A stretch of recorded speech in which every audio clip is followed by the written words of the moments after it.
Assalamualaikum sahabat. Selamat datang di channelku, cerita menarik yang dibawakan channelku.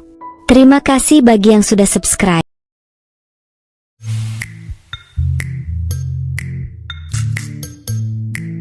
Sewaktu tangan Pak Sahrul mulai naik, aku sudah berkata, "Jangan, Pak Sahrul, aku takut kalau kakiku makin sakit," sambil menahan tangannya dengan genggamanku.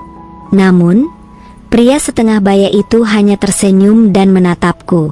Kata beliau, memang harus seperti itu agar kakiku yang keseleo bisa teralihkan dari rasa sakit. Jangan terlalu dipikirkan kalau sekarang sedang diurut kakinya, ujar Pak Sahrul, menyarankan agar aku fokus pada pekerjaan kantorku saja.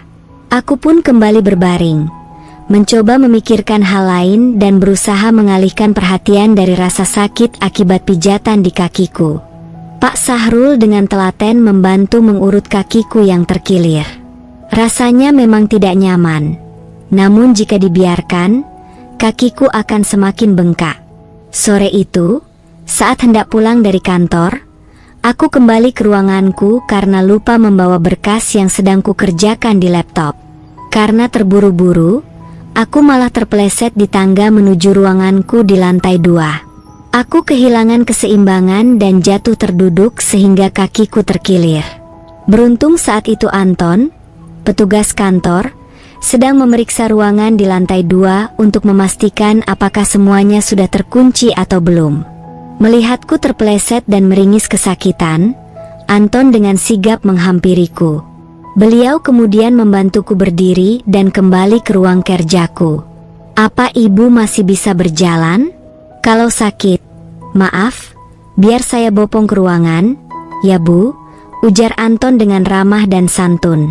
Saat itu, aku hanya bisa mengangguk karena rasa sakit di kakiku begitu luar biasa, hampir membuatku menangis.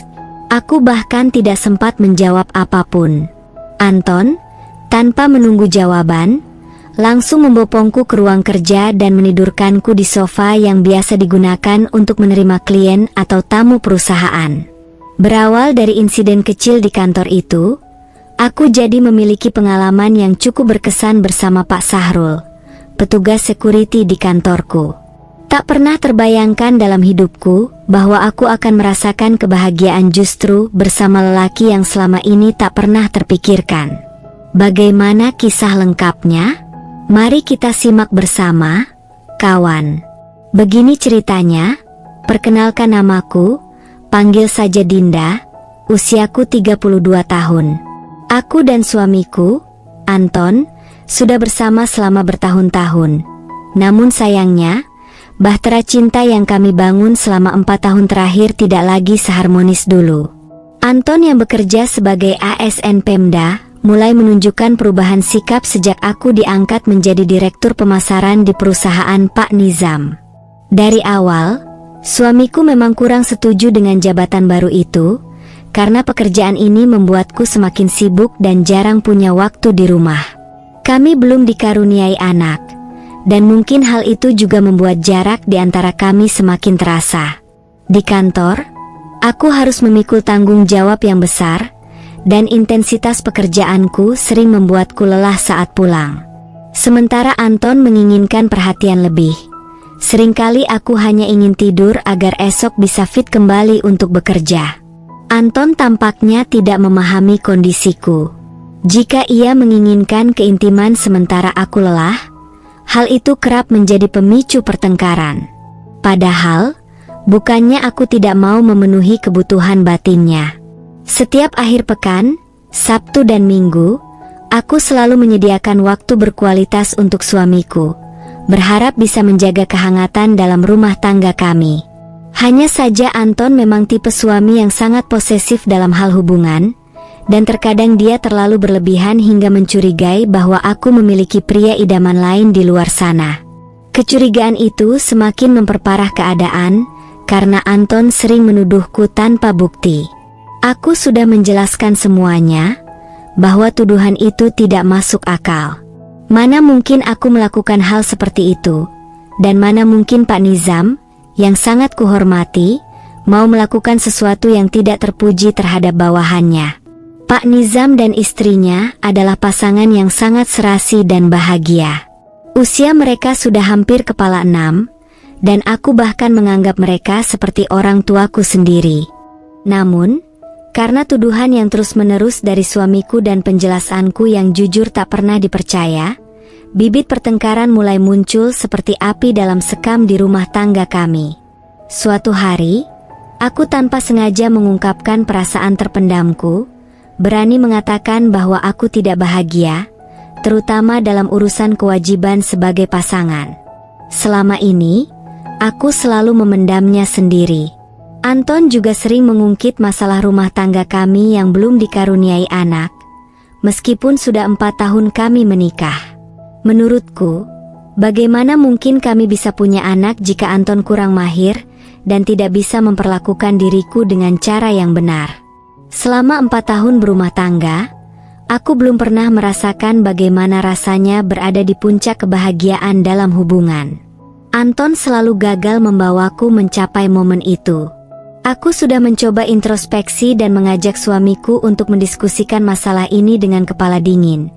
Namun dia malah semakin terbakar emosi dan rasa cemburu yang tidak beralasan. Ketegangan di rumah berubah menjadi suasana yang membosankan dan penuh keheningan. Situasi semakin memburuk ketika Anton mulai bertingkah di luar batas dan mencari kesenangan dengan wanita lain. Rumah tanggaku seperti berada di persimpangan jalan. Sore itu, sebenarnya aku sedang malas sekali untuk pulang. Apalagi sehari sebelumnya, suamiku, Anton, kepergok membawa pulang wanita simpanannya yang ternyata teman kerjanya. Tentu saja aku sangat marah dan kesal melihat bagaimana rumah tanggaku yang sudah berantakan, dan sekarang Anton berani membawa pulang wanita yang kuanggap sebagai perusak dalam hidupku. Saat kami bertengkar, Anton malah memutuskan pergi dari rumah bersama Susan, teman kerjanya di dinas Pemda yang telah tega merebut kebahagiaanku. Tak terasa, air mataku menetes sembari menceritakan semuanya kepada Pak Sahrul sore itu. Rasa sakit akibat kakiku yang keseleo tak sebanding dengan rasa sakit di hatiku, seperti sembilu yang menggores batinku. Maaf ya, Pak Sahrul, kok saya jadi curhat begini? Soalnya saya bingung untuk memendam semua kesedihan ini, ujarku sambil menyampaikan keluh kesahku. Pak Sahrul mendengarkan semua curahan hatiku sambil tetap memijat kakiku yang terkilir. Beliau memberikan banyak nasihat dan masukan yang sangat berarti bagiku. Usia Pak Sahrul sekitar 47 tahun, dan beliau sudah belasan tahun bekerja sebagai petugas keamanan di perusahaan properti milik Pak Nizam dan istrinya, tempatku bekerja. Pak Sahrul mengatakan bahwa suka dan duka dalam rumah tangga adalah hal yang biasa terjadi dalam kehidupan. Yang penting adalah bagaimana kita menghadapi semua masalah tersebut. Kakiku yang keseleo mulai membaik dan rasa sakit di pergelangan kaki, serta lututku pun perlahan hilang. Aku tersentak dari lamunanku ketika Pak Sahrul menyapaku, menanyakan apakah kakiku sudah lebih baik. Dengan senyuman, aku menjawab, sudah jauh lebih baik, Pak, tapi mungkin masih perlu sedikit diurut lagi. Tidak apa-apa, Bu Dinda, itu hal yang biasa, kata Pak Sahrul, sambil tersenyum penuh arti ke arahku. Dulu saya juga pernah membantu Bu Sari, istri Pak Nizam, saat beliau keseleo seperti ibu.